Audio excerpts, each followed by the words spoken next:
¿Qué desafíos enfrenta el periodismo deportivo con las nuevas tecnologías en comunicación? No es solamente un problema que se le adjudique al periodismo deportivo, sino al periodismo en general.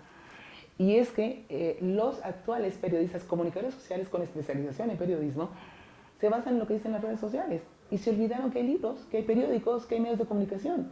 O sea, no contrastan la información. Hay muchas formas de contrastar la información. Una de ellas es yendo a la fuente, obviamente. Nosotras íbamos a los entrenamientos, entrábamos en los ladrillos y veíamos cómo los directores técnicos paraban los equipos. Entonces eso te permitía tener una lectura diferente, la primera. La segunda, yo veo Fox, yo veo Deportes, yo veo CNN, o sea, todo lo que se me atraviesa. Pero no solo eso, o sea, hay que estar actualizado en todo. O sea, la formación de un periodista es integral, no es deportiva. Entonces, lamentablemente, los actuales periodistas, incluidos los políticos, son gente de las redes sociales. Y las redes sociales tienen muchas noticias falsas, tienen mucha basura, hay mucho terrorismo. Y realmente generan una comunicación tan tóxica, las redes sociales, que no le están haciendo ningún favor a la opinión pública. ¿Pero por qué pasa eso? Porque los periodistas no somos capaces de ser críticos, porque no somos capaces de ser orientadores, porque la primera clase que te dan a ti en teoría de la comunicación en la universidad es ¿cuál es la función de un comunicador social? Orientar, educar, divertir, no sé qué otra pendejada más, son 4 palabras, ¿no es cierto? Pero eso se ha olvidado. Entonces, nos hemos vuelto tan limitados en el comentario y claro, lo que hacen los periodistas deportivos, las jóvenes generaciones, es procesar información. ¿Cómo maneja su ideología política en el campo del periodismo deportivo?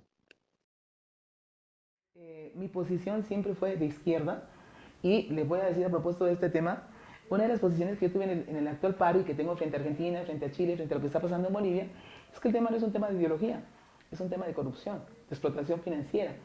El tema es que ahora más que nunca es válida las teorías de Carlos Marx sobre la desigualdad en la sociedad, la teoría del valor y la teoría del cambio. Entonces sí, eso me generó problemas. Yo trabajé 3 años para Rafael Correa, yo le hacía sus sabatinas, le redactaba. Yo trabajé en la presidencia de la República, mi jefe era Vinicio Alvarado, Fernando Alvarado, y de hecho tuve problemas con ellos porque había cosas en esas sabatinas en las que yo no estaba de acuerdo, yo no las escribía. Yo no podía, porque se iba en contra de mis principios. Porque yo me involucré en la Revolución Ciudadana porque Jorge Yunda fue asesor comunicacional de Rafael Correa. Y cuando recién empezó el proyecto fue sumamente interesante, pero yo lo vi cómo se fue desdibujando. Nadie me contó. Y empecé a tener confrontaciones hasta que Patricio y Fernando Alvarado, Patricio Barriga y Fernando Alvarado, me llamaron y me dijeron, Julieta, estamos en bandos diferentes. O sea, pero tú tienes que ser coherente. Cuando eres una persona visible, cuando tú eres una persona influyente en el medio, o sea, tienes una responsabilidad bien seria. De verdad, tienes que ser comprometida, tienes que ser coherente con lo que tú piensas. ¿Cómo habla con su audiencia deportiva de temas políticos? Yo aprendí que el mejor instrumento de crítica es el humor. El humor. Es decir, si yo empiezo a confrontar desde la agresión, tengo respuestas agresivas. Pero si lo hago desde el humor, se bajan los niveles de la agresión. ¿Qué semejanzas y diferencias se encuentra entre el periodismo deportivo ecuatoriano y colombiano? Bueno, en comparación a Colombia y a otros muchos países, lamentablemente el periodismo deportivo no ha evolucionado, ha involucionado. Pero lamentablemente vemos que el periodismo deportivo ha perdido mucho espacio por algo que tiene que ver mucho con la economía del periodismo deportivo, que no es valorado en el mercado. Es decir, Colombia nos lleva años luz. ¿Por qué tú crees que los mejores comentaristas de Fox o en DirecTV o en Alemania, tú encuentras colombianos en todos lados comentando? No solamente exjugadores, sino profesionales de la comunicación comentando Fox. Entonces, no hemos logrado entender que el periodismo deportivo no es la última rueda del coche. El periodismo deportivo es un referente de la sociedad. Desde el punto de vista tecnológico, en el Ecuador hay radios, como la EXA, por ejemplo, FM Mundo, que están a la vanguardia de la tecnología, Canela, sin lugar a dudas. Jorge Yunda en eso molesta mucho por su sonido, por su producción, aunque los contenidos son una miércoles, no importa, pero su sonido es impresionante.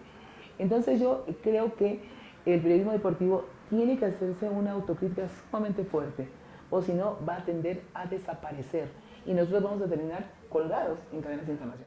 ¿Se puede vivir del periodismo deportivo? ¿Sí? Se puede vivir. De hecho, después de tantos años trabajando, obviamente ya no procede venir por cupos, ya no procede ese tipo de cosas. Tú tienes en el mercado un nombre, esto no es fácil, pero lo primero que tú tienes que entender es que para valorarte económicamente tienes que valorarte profesionalmente. ¿Se sexualiza a la mujer en el periodismo deportivo? Y es que no se sexualiza a la mujer en todo. ¿Por qué se le adjudica al periodismo deportivo? En la tecnocumbia no se sexualiza a la mujer, en la música, en todo. Estamos en una sociedad machista, ¿no? Vivimos en un mundo machista, es inevitable.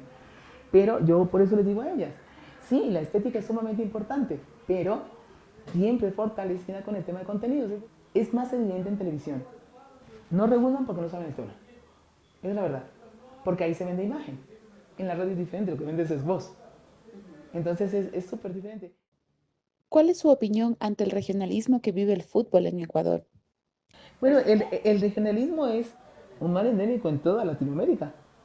¿O tú qué crees que en Colombia no hay regionalismo? Tú hablas de los cachacos y hablas de los corronchos. O sea, de Santa Fe y de Millonarios versus el hincha de Barranquilla. Y ahorita los mejores familias son los del DIN que acaban de coronarse campeón de la Copa Colombia o el Atlético Nacional. O sea, el regionalismo es inevitable, es parte intrínseca de la cultura. El problema es que en una sociedad tan resentida como la ecuatoriana, que viene, esto es parte de un proceso histórico, se ha exacerbado. Y les voy a explicar por qué. Porque durante el proceso de dominación del Imperio Inca, el único país que fue sometido fue Ecuador. Los aymaras bolivianos no, se dispararon a los incas. A Colombia ni lograron entrar los incas. Y a Ecuador lo sometieron. Y desaparecieron las culturas autóctonas, la Valdivia y demás. Entonces, ese resentimiento que se agudizó en la época de la conquista y en la época de la colonia y toda esa carajada del caso, es como que lo tuviéramos en la genética y Ecuador no logra salir de eso y es lo que lo tiene entrampado.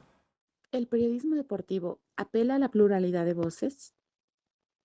La verdad es que recién está tratando de hacerlo porque no le queda otra alternativa, porque la FIFA, por ejemplo, se ha dado cuenta que es un nicho que le va a resultar muy rentable, el fútbol femenino, ¿no es cierto?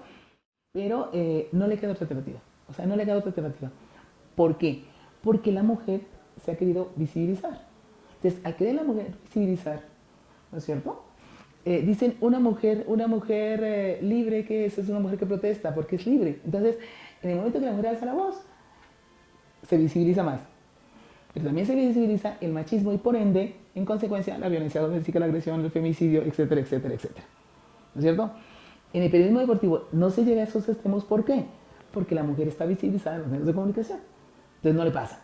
Pero pasa en otras áreas donde la mujer pretende levantar su voz y marcar la diferencia.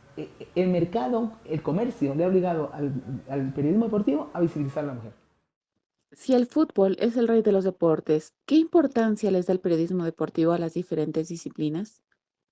No es rentable. O sea, fíjense ustedes lo que acaba de pasar. Y tú me preguntabas acerca de Colombia.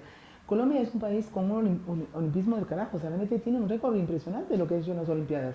Y resulta que Iván Duque lo primero que hizo cuando entró a la presidencia fue decir, vamos a reducir el presupuesto para deportes. Y los universitarios salen a las calles a protestar. ¿Por qué? Porque esas disciplinas no han nacido de la organización. No es verdad. Esas disciplinas han surgido de la individualidad. Fíjate en lo que es brillante Colombia, en individualidades, no en deportes colectivos. El único deporte colectivo en que realmente es brillante ahora, por un tema comercial, es el fútbol. Es el fútbol. Pero de ahí, si tú ves, las medallas olímpicas que tiene Colombia son de ellas. ¿Qué es mejor? ¿Que el Estado garantice el tema del deporte o la empresa privada? Obviamente el Estado, es una obligación del Estado. Un mensaje para los futuros periodistas deportivos. Bueno, lo que he dicho desde el principio, ¿no? La importancia de la formación académica sustentada con la práctica son cosas que deben ir articuladas de la mano, porque la práctica hace el maestro, muchachos. Desde el primer año, si pueden meterse en un medio de comunicación, háganlo. La verdad, eso les va a dar mucha riqueza. Apóyense en gente que sabe. Y en lo que a mí se refiere, las puertas están abiertas. Yo soy una profesora, soy una didacta, siempre lo he sido. Entonces, si ustedes necesitan, requieren ayuda para lo que ustedes quieran, con muchísimo gusto.